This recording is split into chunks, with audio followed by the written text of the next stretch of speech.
Hello and welcome to the Vandy Sports Podcast. I'm your host, Chris Lee. We are part of the 440 Sports Network. I'm joined by Luke Wyatt and Billy Derrick in the traditional Thursday roundtable. We'll spend a lot of time in the mailbag. We've got maybe 30 minutes. Billy is staking out of practice from his car, I guess, if you're watching. Not really. I don't want to get us in trouble. You're there for practice interviews. I know that. So anyway, reminder, basketball season and its topics are presented by the Wash House, which is our go-to people for laundry. If you are dreading laundry day, if it is stealing time for the things that you truly enjoy, let the laundry professionals at the Wash House take care of that for you with 2 convenient locations in the Nashville area. Just drop off your dirty laundry and their professional attendants can give you back the one thing you can never have enough of, and that is your time. Within 24 hours, you can pick up your nicely folded, fresh, clean laundry ready to be put away. Check out washhouseclean.com. Stop in today. Get your time back. Tell them you heard about it on Vandy Sports. That's Steve Andrews' company. He's a good buddy of mine. Very high integrity guy. Big Vandy fan. Help out the folks who help our podcast and visit the Wash House today. Also, baseball season and its topics presented by the Murfreesboro Pure Milk Company, a family-owned third-generation milk and ice cream distribution company located in Murfreesboro. A partnership began over 50 years ago with Purity Dairy in Nashville to provide purity milk and ice cream to consumers in Middle Tennessee. They now serve southern Kentucky, northern Alabama, Chattanooga, and North Georgia. Today, they supply grocery stores, convenience stores, and others with Purity products, as well as Mayfield, Nestle, Haagen-Dazs ice cream. For more information, visit their website at mpmci.com. Go get your ice cream. If you are a distributor, give these guys a call. Find folks, and again, help out the folks who help our podcast out. All right, gentlemen, we are less than 48 hours away from kickoff. Actually, we're almost right at 48 hours away from kickoff, 49 to be technical. Let's get some final thoughts on football, starting with Luke before we jump into the mailbag. Yeah, I'm excited about it. I think we have a shot. It's going to be very difficult. Like I said last week, I would feel much better if we were starting with Alcorn State instead of another SEC opponent. A little surprised at a couple of things in the depth chart. Didn't see Landon Wells being there. Thought Hubbard would be a starter. And I've always felt like at some point, and it may still happen during the season, that Derrick would be a backup linebacker instead of a safety. But besides that, everything else kind of falls the way I think it would have, both on the offensive and defensive side. Yeah, Wells was obviously a surprise there, Luke. There's an interesting background there with I had no idea he was actually a quarterback at Brentwood Academy his senior year and is from the area. So interesting there. There were some things that surprised me. Demarion Thomas being over Issa Wataha there was slightly surprising. But again, I think the depth on the defensive line stands out in the depth chart. Like Darren Agu switched positions. Chris, I don't know if it was midway through fall camp. He's now playing the Razor position there behind. He's that third guy behind Diakite and Capers. Capers is the first guy. So not a ton of surprises. But yeah, we'll get final thoughts from Clark today before the game. And I thought it was interesting from the presser. Clark is not probably going to be wearing suits at press conferences today, this year. He literally said he just got out of the film room, and obviously he's stretched for time, and which I think is a good thing. He knows how important not only this game but this season is for him and his program. So I think that was something that was small but stood out to me. So yeah, we're almost there. Yeah, one thing that stood out to me is I tried to put together my own depth chart, which was pretty close to what Vanderbilt released. There were a couple of surprises. I think you guys have covered a lot of that already. But I guess we're moving towards the professionalization, of college sports. It feels like that's where we're going. Yeah, except you can't trade players. And I'm looking at the back 7 depth chart and going, man, if you could trade a Bryce Cowan who's second team, or a Dante Carter to Ricky Wright, one of those guys from help at receiver or offensive line or something else, that would be ideal, because it feels like the back 7 is going to be the strength of the team. I like most of those guys. I think the question, a lot of it revolves around Ricky Wright. Is he out of position or not? The folks have opinions on that, but I think that's probably where they're the strongest. I'm worried about the offense going in the opener, but they do have, I think, a lot of elements of surprise in their back pocket, and I'm very interested to see how that plays out, guys. Yeah, I mean, Chris, there's so many question marks offensively, and I don't know that that's an awful thing because it had to be different last year. Luke, we've talked about that, and it's going to be very different. Now, is not knowing what's going to happen offensively a bad thing? I think certain ways it might be because you haven't seen it. There's this, it's not proven at Vanderbilt, especially against another Power 5 opponent. But Luke, the other side of it is Vanderbilt could come out and look pretty good on offense, and that's something that no one expected. It's week 1, and we saw Georgia Tech did against Florida State. that was a well prepared offense, and I know Georgia Tech is not probably comparable to Vanderbilt, but that's similar type quarterback and creative offense with a team that doesn't have the same athletes as Florida State did, and they went out and beat them. So you just never know, Luke. Well, you take the plays that they've been running in camp, the variety, and all the big playbook, all the motions and that type of thing. You take the best 15 or 20 plays that Diego can run and what he's comfortable with. And when you get a kid that's confident like Diego, if you can get 15 or 20 that he's comfortable with, if they're able to run them and execute them, that's where they're going to have to hang their hat on. But I do think it's going to have to be a low-scoring game for Vanderbilt to win. Yeah, I absolutely. I feel like if the score, I think the lower the point total, the more that is going to favor Vandy. Yeah, the over-under it feels actually, like it needs to be a 20-17 type game, maybe. Yeah, the over-under actually went down. I would guess because of the weather started at 53. I think it's at around 48 now, and that's probably associated with the weather. I did see some rain in the forecast at 9 a.m. I mean, it's never accurate, of course, but I think what are the odds of a delay, guys? I mean, it doesn't rain for a month here, and then something happens. We get some extraordinary weather event without fail right around kickoff of opening day. Yeah, night, morning, doesn't matter. There's going to be something either way. Are we ready for the mailbag? Because I know we got a lot there.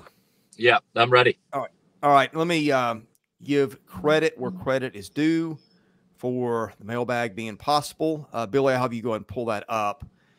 Mailbag is sponsored by Sutherland & Belk, a family-owned injury law firm. If you or a loved one has been hurt in an accident, give Taylor or Russell a call, 615-846-6200. See what your rights are and if they can help.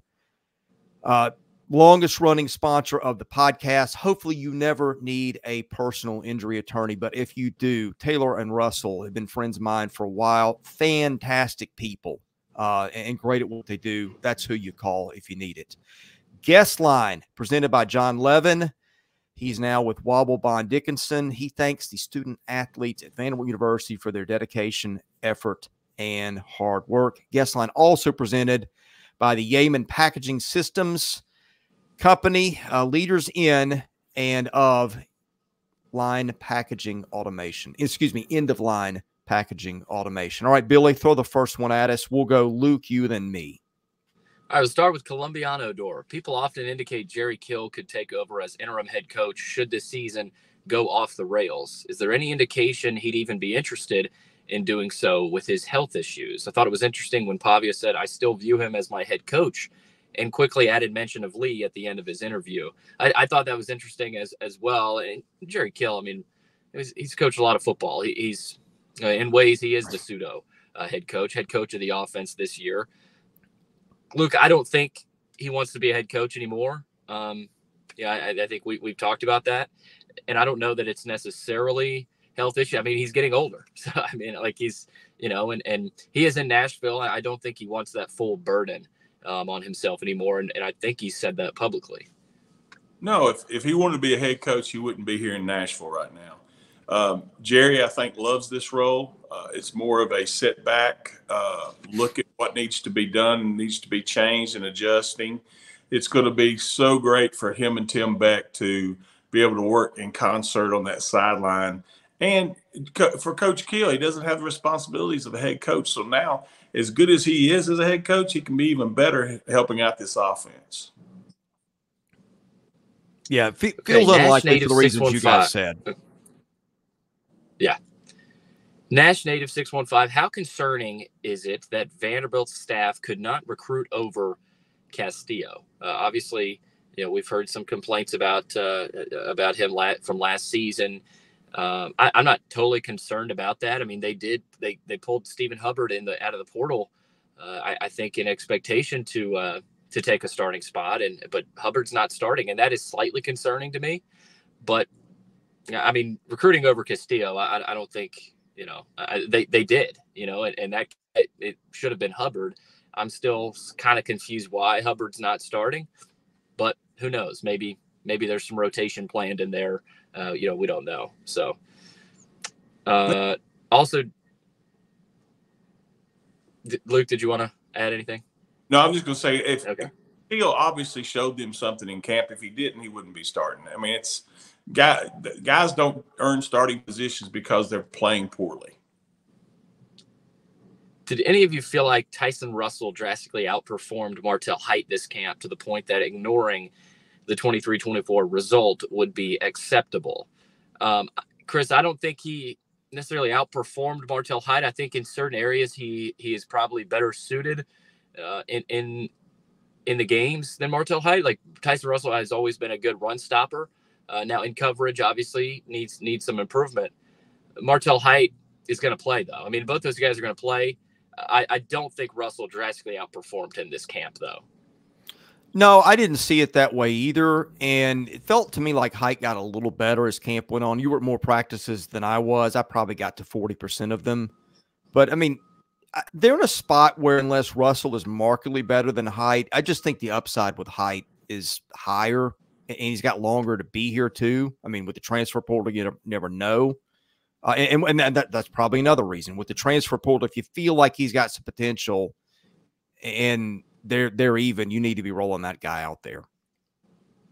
Yeah, I mean, the guys, the depth chart's going to change, and it doesn't right now. It doesn't really matter. A lot of times, starters at the first game, that's just the guys are dead even. Let's just say Tyson and Martel in the coach's eyes are dead even.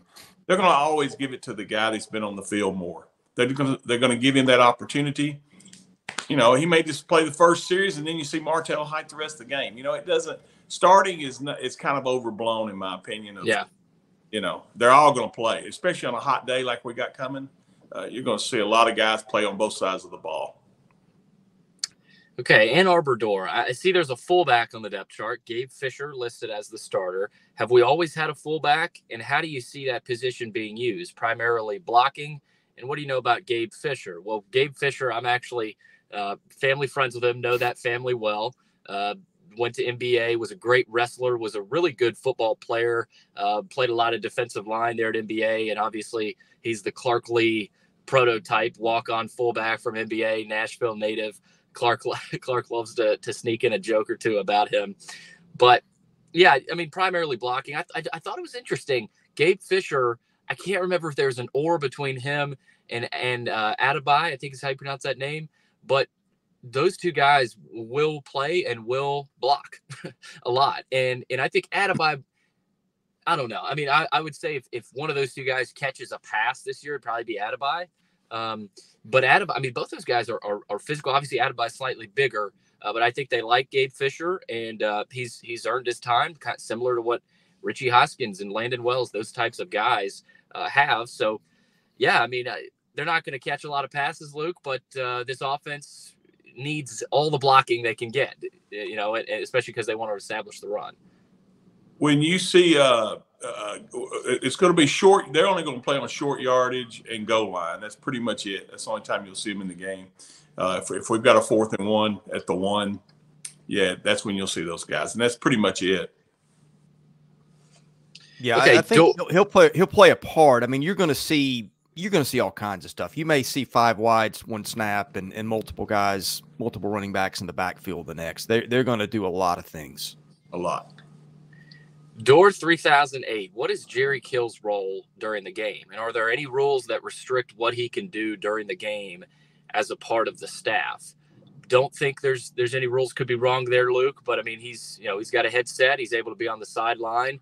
He's going to be involved. I'm still interested in like how close to Clark is he going to be? I would guess he'd be with the quarterbacks in the offense and most of the time because Clark will be with the defense. And you've got a couple of head coaches on either side there. And, Kill will be spending most of his attention with the offense. I don't know if you guys have a different perspective, but that's what I would say, Luke. No, now that they can use the iPads, Coach Kill will utilize that for sure. And as soon as they come off the field, he'll rewind what just happened in that series and go over it with them and make corrections. Yeah, I think they removed a lot of the restrictions for what analysts can do in the offseason, did they not? I'd be lying if I told you I had in-depth knowledge about that. But I do believe I remember that coming across the news. He can pretty much do anything. Yeah.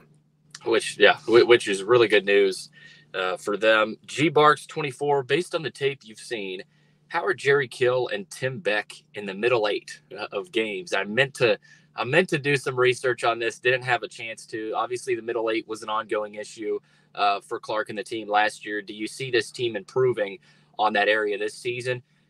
I would assume they're better than what Vanderbilt was last year. Felt like they were the worst middle 8 team in the country, and that has to improve. It was the strangest thing last year, guys, where Vanderbilt would have a really good first quarter and a really good 10 minutes of a second quarter, and the last 5 minutes is disastrous. And then you get it right out of the halftime locker room, and the first 5 minutes of the third quarter is disastrous. And that points to coaching. And so obviously new coaches coming in, that should improve, and it will. It'll improve offensively with the ball control, Luke. You've talked about that, taking care of the football. And again, I don't know. I didn't do much research on how they do in the middle 8, but I think it'll definitely improve, Luke, because you've got new coaches. And am I wrong in saying that, Luke, that that middle 8, if you struggle there, that's a reflection on your coaching staff? No, you're exactly right. But what you're going to see, and Clark alluded to it in his press conference. Last year we were way too predictable on defense, and the same thing on offense. If something didn't work, we didn't really have a plan B. And this team on offense especially is going to have a plan A, a plan B, and a plan C. The key is execution and don't turn the football over. We have to win the turnover battle Saturday. I'm not talking about being even. We got to win it 2-0 or 1-0 or 3-0. That's the way it has to be for us to win the game. Yeah, I think you guys covered it pretty well. I mean, it just felt like they weren't – I don't know that they were in any game against a Power 5 team in the fourth quarter last year. What anybody thought – I mean, I felt like they hung around with Georgia, but with Georgia you knew they could flip a switch and, get 21 points in 5 minutes. And so that didn't really feel like it. But I felt that was like maybe the closest they got. It just – just flushed last year at this point. It kind of all went bad. Yeah. I think we should be done talking about last year. Yeah. Okay. Let's see here. Another one from Columbiano Door. Virginia Tech's weakness on defense seems to be its linebackers, which I think he's true in that. Did we see route concepts that could exploit these positions in coverage, and how varied were tight end routes in coverage compared to what we've seen in the past? Chris, tight ends are involved. I mean, and the linebackers Virginia Tech are the weakness. But I think that perfectly suits what Vanderbilt will want to try to do. I think most of the season with their tight ends. I think that's where a lot of the passing game is going to go, right over that area. Yeah, middle of the field, Spence, Stowers, and we're not giving anything away there. That's. I think that's from the beginning of the fall camp. We thought that was what's going to happen with this offense. But Luke, it's interesting that Virginia Tech's linebackers are the weakness, but their corners are very good, their safeties are very good, and their front four are very good. So if Vanderbilt can find a way to exploit the middle of the field and their linebackers, I think that's where they can find some success. Well, and I mentioned this early on when we were talking about this game a few podcasts ago. Their secondary is, in my opinion, not overrated, but if you go look at their first 6 or 7 games last year, except for the one kid who's an All-American or whatever, the rest of them were not on the same page. Now, they've gotten on the same page, but that was kind of their weakness last year, was that secondary, besides the one kid. Now, again, they got better as the year went on, so if that transfers to this year, that's fine. But when they're playing an offense that, you know how it is in game one, you don't know what to expect, either team. So, there may be some chances there in the secondary that we're overlooking. Okay, VU Wars. What are y'all looking for in game one, even though it's just game one against Virginia Tech, that will be strong predictors for you of what the season's level of success will be? This is a good question. For me, it's the offensive line. And I think if the offensive line can be slightly improved, I'm not saying they need to be dramatically improved, but if the offensive line can be slightly improved from last year, I think that'll make an impact. Number one, you give Pavia more time than you gave any of the quarterbacks last year, but you also allow your offense to take shape. I mean, like you said, Luke, there was no plan B last year. There was no identity to the offense last year. I'm looking at the offensive line. How much of an impact has Coach Klanackis had? And Kivo Wesley and Castillo particularly. Those guys are getting the start. They've been here for a while. They've been in the program. Have they gotten better? Have they improved? Because there's some pressure on them. So, Chris, I'm looking at the offensive line, and I know there's a lot of other factors. There's a lot of other areas that people are probably looking at. Receivers would be another area for me, but offensive line, can they get pushed and can they protect the quarterback? I think is going to be a big indicator on what they do this year. Luke, you go, then I'll give my thoughts. Yeah. The main thing is more of an intangible with me. They've got to play loose and with confidence. That never happened last year. Never. Mm-hmm. Even when they were playing a team that they were better than. That's something Clark has harped on.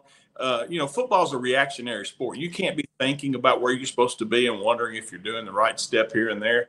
You've got to be able to just play loose and be confident in what you're doing. And it all starts with the quarterback, and that's what I'm excited about. I don't want to put too much pressure on that kid, but Diego Pavia has proven that when the lights come on, he's usually pretty good. If you want a realistic / best case scenario, I think this team has got to be a lot like, what was it, the 2008 team that went to the Music City Bowl, beat Boston College. If you remember that year and you try to name offensive standouts, good luck to you. There just weren't many. That team won games because the defense was pretty good, and I think they were a big plus number in turnover margin. I think I referenced this last podcast. I think they went down to Ole Miss, beat a really good Ole Miss team. Ryan Hamilton had 3 picks. Ole Miss had like 400 yards to Vandy's half of that, but they got like goal line stands at the right time, and they just made plays. I think their window for success is a very small one, and they got to hit a lot of things right. I think the defense has got to be a lot better for them to be even a little better as a team. So I think that's key, and I think it's just the turnovers.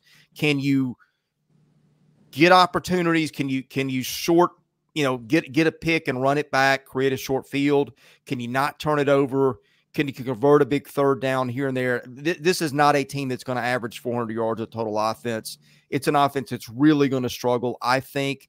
I do think the defense is better. It looked a lot better with my eyes. The question I have is, the defense legitimately better, or was that just a result of playing against Vandy? And I think Saturday is going to tell us a lot. But I think, to me, if you want to say this season has been a surprise, it's going to look a lot like 08 did. There you go. Vandy Nashman, how much trickery should we be expecting on offense? Pavia, Johnson, and Stowers, who threw 8 passes last year for New Mexico State. But please don't give away any details that might be known. I don't know. Luke, I mean, I would guess there'd be trickery this year. We didn't really see a ton last year, and I think we had mentioned that, and we had questions about that. Where's the trickery? Where's the deception with this offense? There wasn't any of that last year. So how much trickery you think, Luke? Well, against a veteran team like Virginia Tech, the trickery stuff probably won't work as well as it will against some other teams. I think it's more of, like I mentioned at the first of the podcast, that we find 15 to 20 plays that we run very well and that we're comfortable with and executing them. That's the way we have to beat them, and shorten the game. Got to shorten the game. Just getting it. It's not going to be pretty. Just getting 3 yards at a time and moving the chains. That's what we have to do. Keep the ball out of Virginia Tech's hands. Yeah, I think if you're expecting us to be an offense where 5 times a game they're running triple reverses and the wideout has the option to throw, I don't think that's going to be what we're looking at. I think it's going to be more like different formations. Yeah. One play to the next. They're going to run it, but who's going to run it? Where's it going to come from? They're flipping guards and tackles, from one play to the next. I think it's going to be stuff like that that's going to keep a team off balance. It's going to be closer. It's not going to be like Army or Navy. It's not going to be like a true triple option offense, but it's more in that vein of try to keep you guessing about what's coming next rather than just gadget plays and throw it all out the window and see what happens. Yeah, if that question was variability, yes, 1,000 times yes. There's going to be a ton of different looks from this offense, especially against Virginia Tech. Okay, Colombiano door. We already talked about Virginia Tech's weaknesses defensively. The offensively, I like from last year, their passing game, they averaged 220 passing yards per game, which was 97th in the country. They were a very good rushing attack, but guys, through the air, they weren't necessarily a team that would drop you back and have 5 wide and sling it all over the field. It was more let's establish the run and hit play action. They caught him, Chris. They did. Billy's been kicked out of the garage. There he is. You're okay. On. I would say their receivers would be a weakness offensively. Not sure if you guys agree. I think they've got most of their pass catchers back. I'm going to go above all this a little bit. They won 5 of their last 7 games, and they won them all going away. But you look at who they were against. It was Boston College, Virginia, Tulane, Syracuse, Wake Forest. Although Vanderbilt played Wake Forest, and that didn't go well. They beat them by 17 points. I guess the question I would have is how much did Virginia Tech get better, or how much was it a product of the schedule at the end of the season? I think they're probably better. Usually you bring back that many guys, and according to 24/7 Sports, I think they brought back more starters than anybody in the country. So I'll kind of ride with that. But they did bring a lot of pass catchers back.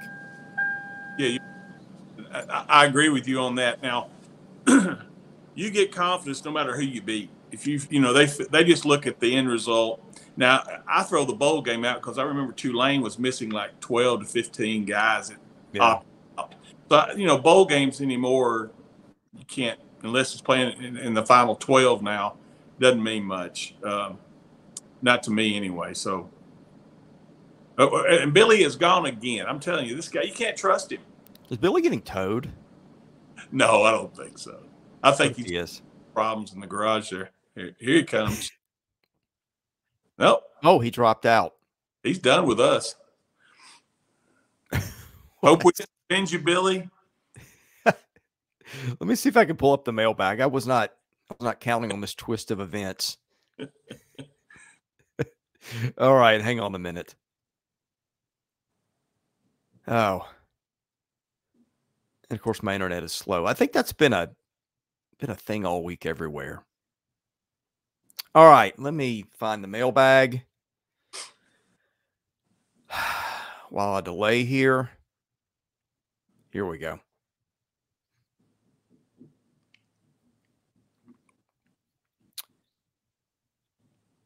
Okay, I think we've gone through the what are you looking for question, the linebacker question, the trickery question. Weaknesses for Virginia Tech. I think, Luke, we felt like it was maybe the linebackers and maybe some of the secondary. Right. Well, the secondary last year, early in the year, didn't play well. They got better as the year went on, just like their team did. But again, that could be, like you said, who they played. Excuse me. Papa Hick 4VU, how long do you expect it will take you to navigate the construction quagmire, both arriving and departing? It feels like a while based on being over there this week. Now, having said that, last year, it felt like that was going to be a bad situation from opening day, and whatever their preparations were, I felt like they had them pretty well nailed down because I thought it went pretty well. So I don't know how you'd answer that question. Well, I mean, as long as they have enough people to tell people where to go, it's going to be more of a problem for the Virginia Tech fans who've never been here. Yeah. Everybody else that goes to baseball, basketball, and football, it's pretty much the same thing. You got to go. I can't remember the name of the street, but down there where the mural used to be painted on the building. Yeah, You Greek, Me Greek building. if you're parking in those lots, that's the street you go to and turn there. And then, of course, if you're in the parking garage, you got to come at it from, I guess that's the east side. Yeah. Oh, are we getting Billy back? Who knows? I'm telling you. I don't know what's going on here. Either the podcast is possessed or he's pushing buttons in the background. No. If you're listening on audio, you're not seeing any of this, but Chris, he's moonlighting. I'm telling you, he's doing some undercover work. I'm going to text him. Before I do that, let me drop the next question. What percentage of run and pass do you expect from the offense? I've got an idea, but I want to hear yours first. Okay, I've got 60 to 65% run, but a lot of those being the runs that are like not Utah passes, but sweeps and stuff like that. So, or they may turn out to be passes where it's really just like a handoff. So I'd say 65% run. I was thinking 60 to 65%. It might be closer to 6, just because they're going to have. I think teams are going to be expecting a run. And I think they're going to be caught in a lot of 3rd and 6 spots. So where you may have to pass, or, it's 2nd and 9. I don't know. They're going to have to get, I didn't see an explosive rushing attack. So they're going to have to get them 3 and 4 yards pretty consistently. And that's my question. Can they do that? Well, my thing is this. If you remember last year, Chris, and I hate to go back to last year, but we had so many negative plays. Yeah. This team, if they just plug away and get those 3 yards, and they're sitting on 3rd and 3, 3rd and 4s, they can pick those up with the tight ends and edge runs and that type of thing. Yeah. VA72, how engaged and committed do you think Kill and Becker are to Vanderbilt? I've heard speculation that other schools may come calling if they produce. I mean, if Vanderbilt goes out and wins 8 games, absolutely somebody will pay a ton of money to get them. But I think, especially for Coach Kill, he's just going to do this, I think, until he's done, until he decides he wants to go home or play golf or whatever Coach Kill does for a hobby. You don't pull up and do what he's done and then be looking for another job all of a sudden. I don't think that. Yeah, I don't know. I mean, I think you're right. By the way, Billy has gone to the press conference. That's where he's gone. Gotcha. So we will have that up on the YouTube channel when that's over. Yeah, I just – it's hard for me to think beyond this year. There's just so many questions at this point. Sure. And I'll say this, Chris, too.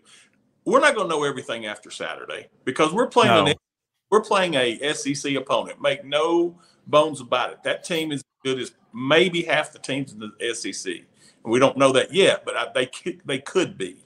Especially they're probably comparable to Kentucky. Yeah, maybe. And who knows? There's a lot of teams in this league that are going to fit in that area from 7 to 12 that they could beat on a given day, I think. I think it's more – to me, I see a tier. I think you got 9 teams in the SEC that are potential playoff contenders.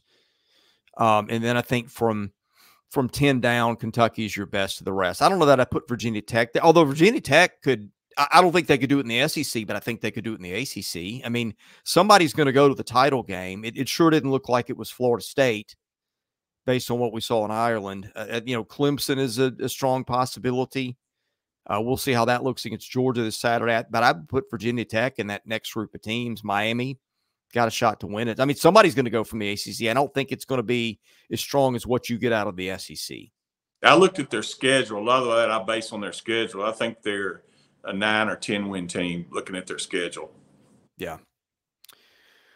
Okay, Vandy, Zach, 7. Should we at all be concerned that our third wide receiver was a Division III defensive back in 2021? Who's he referring to? I guess that's Richie Hoskins. No, I thought, did they get Hoskins out of high school? I thought they did. Then it's got to be Landon Wells, but that's not correct. Maybe it was Hoskins. Must be Hoskins. I think it is. I was thinking Hoskins came as a freshman, but now that I think about it, I think I'm thinking of Nick Rinaldi. who also, by the way, well, no, Rinaldi's playing defense. Who's the walk-on that's now playing on offense that we saw carrying the ball a lot? Landon Wells. No, it wasn't Wells. What position? Running back. Oh, as a freshman, Cardenas is no. It's a returning walk-on. Oh, I don't know. I'm drawing a blank. I am too. I'll think of it later. All right, Vandy Zach, how many conquer and prevail ales will I need to make it through another season of Castillo at guard? Look, I didn't spend a lot of time watching Castillo. He's kind of been one of the popular things people have picked on the depth chart. Hubbard had played a lot at some other places. I would presume that there's either a lot of improvement from Castillo or maybe an injury or something with Hubbard that we didn't know about. Well, I think Hubbard was out there, so injury would seem to be ruled out. I think it's this, Chris. I think, Hubbard may be starting by game 4. What's happened is, kids, Hubbard's coming into a new system. Some kids just learn it faster. Yeah. And then flipping positions, it may not work with him. So you have more versatility with somebody else. That's why you're starting Akivo Wesley or Castillo. And then you got the injury to Grayson Morgan too, figures all that, if he ever gets back. Yeah, to your point on Hubbard, the thing I would counter, I think he's a 6th-year guy, so you would think he has seen and experienced a lot. But I don't know. I mean, this system could be markedly different. I don't know what they ran at UTEP. And I think he was somewhere else before UTEP. I could be wrong. So there's that. And the Morgan thing, I'm glad you brought that up. Morgan did not appear on the depth chart, which I wasn't surprised by because I didn't see him take a rep in camp. He was always working out on the side. But that's a piece that I think can help them when they get him back. It's just a question of when.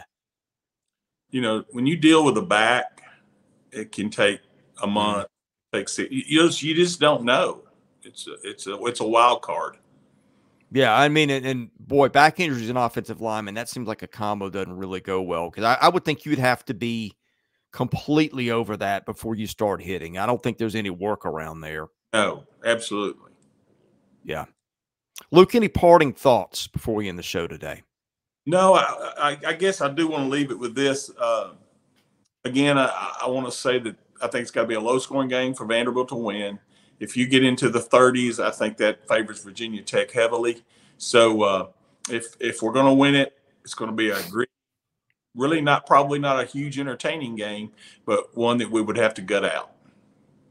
All right, that's it for today's episode of the Vandy Sports Podcast. We'll have coverage coming your way this week or next week after the game. We'll have written coverage on the site at Vandy Sports, and we'll be back to the roundtable next Thursday. I will be on the roundtable most Thursdays. I will see what I can do on the other ones. I know I've been less a part of the podcast just the last few months, and a lot of that's just stuff beyond my control. Family situations with my parents, health, and just all the hats I'm wearing. The Southeastern 16 has taken a lot of my time, but I at least should be here most Thursdays and hope to do a little bit of more work in some of our other podcast spaces. But Luke, looking forward to Saturday. Don't know if I'll see you there, but we will catch you next week on the next edition of the Roundtable. And thanks again for joining us. Thank you. All right. Thank you to our sponsors, Wash House, Murfreesboro Pure Milk Company, Sutherland and Belk, John Levin, and Yaman Packaging Systems. For Luke Wyatt and Billy Derrick, I'm Chris Lee. Thank you for listening to the Vandy Sports Podcast, part of the 440 Sports Network.